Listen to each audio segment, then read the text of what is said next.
Imagine for a moment you're standing in your kitchen, maybe looking for something for dinner, right? And you realize there's this tiny, like, dried flower bud in your spice rack. And what if that little thing acted like a whole miniature pharmacy? We're talking about the humble clove, seriously. What if we told you that chewing just one of these tiny things, maybe every day for a week, could potentially impact, well, everything from a killer toothache to your blood sugar?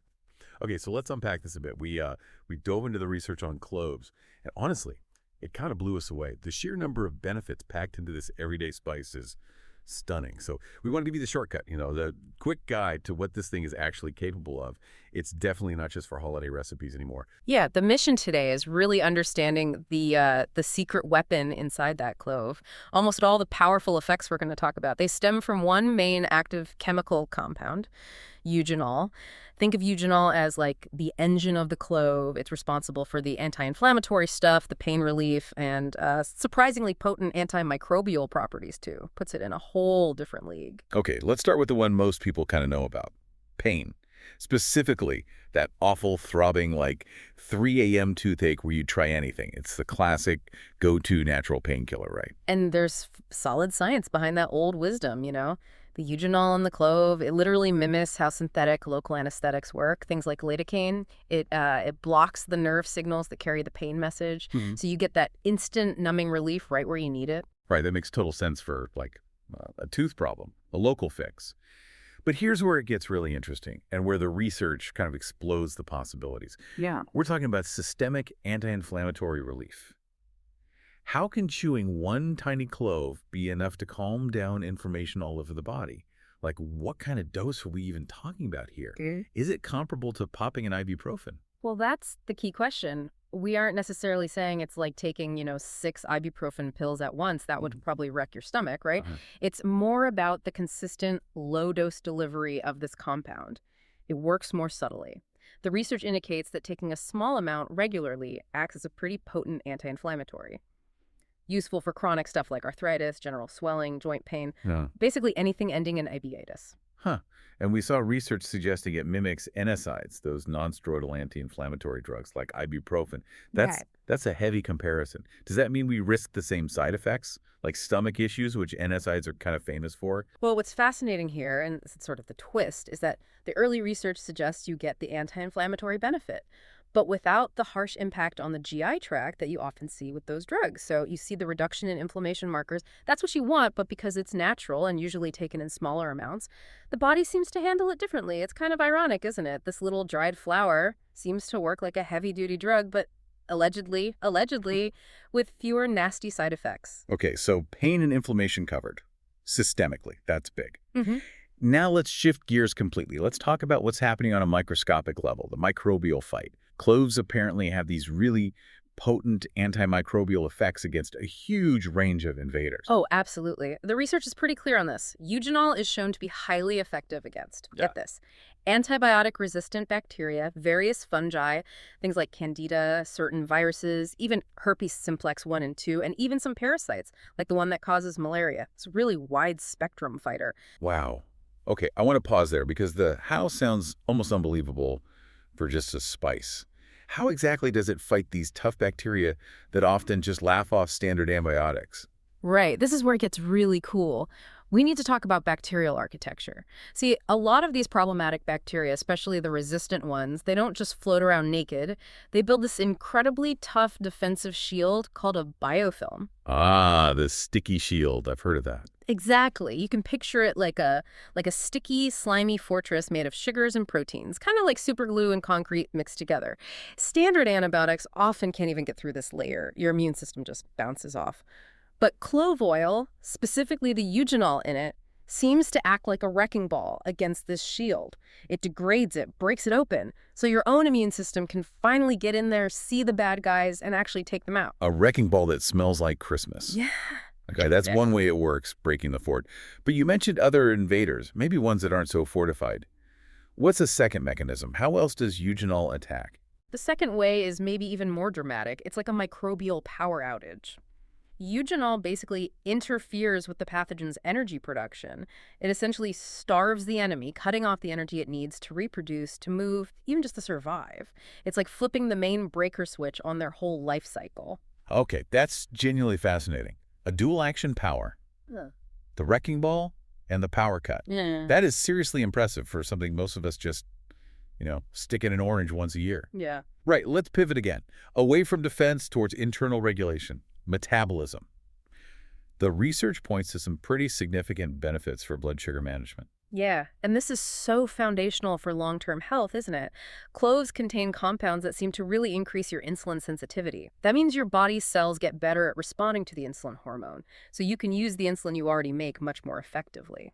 We saw comparisons suggesting this action is sort of similar to metformin, the common diabetes drug, but maybe milder, obviously. Can you elaborate on that? The similarity is really in the outcome, improving how your muscles take up glucose and lowering overall blood sugar levels. If you think about the bigger picture, keeping insulin sensitivity healthy is just crucial for managing weight, energy, preventing chronic issues. So adding a daily clove could be like giving your metabolism a gentle, natural tune-up, keeping things running smoothly. Okay. And then we get to the really heavy hitters, the research on cloves and cancer. This is striking stuff, but we absolutely have to be crystal clear about the limitations here, right? Oh, absolutely. Extremely cautious. The research suggests that clove extracts have significant anti-cancer properties, specifically showing an ability to inhibit cancer cell growth in a lab dish. Some lab studies have even shown mechanisms similar to certain chemotherapy drugs in terms of triggering apoptosis that's programmed cell death in cancer cells. And this is the crucial bit, right? These findings are only based on isolated cells in petri dishes and some animal studies. There haven't been any human trials conducted so far. We need to shout that from the rooftops. Exactly. Very, very important distinction. There's powerful potential, yes, which is why eugenol probably deserves more funding and serious study. But right now, we're reporting on lab observations, not handing out medical advice. Huge difference. Okay, so let's just pause and recap the potential here. Systemic anti-inflammatory, broad-spectrum antibiotic, metabolic helper, and a lab-based cancer inhibitor. If this common cheap spice does all that, why isn't this information everywhere? Why aren't doctors casually suggesting a daily clove? Well, this is where it gets interesting. And a bit frustrating, maybe. It brings up a big question about the whole system. This isn't really political, it's more regulatory. If you look at the legal landscape around natural remedies, it's kind of bizarre. The issue pointed out is that if a natural product is shown to actually improve or, God forbid, cure a disease, it immediately gets classified legally as a drug. Which means Anyone recommending or prescribing that drug for a specific condition without a medical license is technically practicing medicine illegally. It creates this weird paradox, right? If a natural thing works too well, you can't openly talk about it or advertise it that way without risking massive legal trouble. Ah, okay. So that's why we see those disclaimers on every single supplement bottle, isn't it? This product is not intended to diagnose, treat, cure, or prevent any disease. We're basically forced to consume this stuff under the official assumption that it does absolutely nothing for the very reasons people are often buying it. It definitely creates a huge hurdle for getting this kind of knowledge out there, into the mainstream. True healing often involves looking at underlying things, diet, nutrition, deficiencies, using potent natural compounds. But the current regulatory structure tends to favor managing symptoms with patented synthetic drugs, which is why we often have to dig through scientific journals to find out that something sitting right in our spice cabinet is this potentially powerful. Okay, let's pull back from the systemic issues for a second. Two final sort of concrete facts about cloves' internal roles. Circulation and detoxification. Right. Clove seems to be a real friend to the liver, the body's main filter. It appears to aid in the detoxification process, helping your body process and get rid of waste and toxins more effectively. And importantly, it also has a noticeable blood thinning effect. Anticoagulant, similar in action to something like aspirin, so potentially helpful in preventing clots that could lead to, heart attack or stroke. So a detox helper and a circulation aid. Got it. And then there are those smaller, maybe, but still impactful quality-of-life boosters that really add up. Yeah. Can't forget those. First off, some evidence suggests it's a bit of a mood booster, always nice. Second, it's great for digestion. It seems to increase digestive enzymes, which means it can help get rid of gas and bloating pretty quickly, makes meals sit better. Third, for all the antioxidant nerds out there, Cloves have one of the highest ORAC scores. That's the scale measuring antioxidant power, like, on the planet. Way higher than blueberries, for example. And yeah, it also helps clear out excess mucus and definitely improves bad breath thanks to that antimicrobial punch we talked about. Okay, so if someone listening wants to actually try integrating this little powerhouse into their routine without, turning their kitchen into an old-timey apothecary, Yeah. what's the simplest way? Easiest way probably to get the full spectrum is just to chew one whole dried clove daily and swallow it. That simple act releases the eugenol and kicks off the process. If you have, say, a sore joint, you could try clove oil applied right on the skin there for more localized relief. Or you could just grind up a clove or two and toss it in your morning smoothie or even some tea. Pretty easy. So what does this all really mean for you, the listener? I guess we've learned that sometimes the most powerful, multitasking remedies are just sitting there quietly, right next to the cinnamon and nutmeg.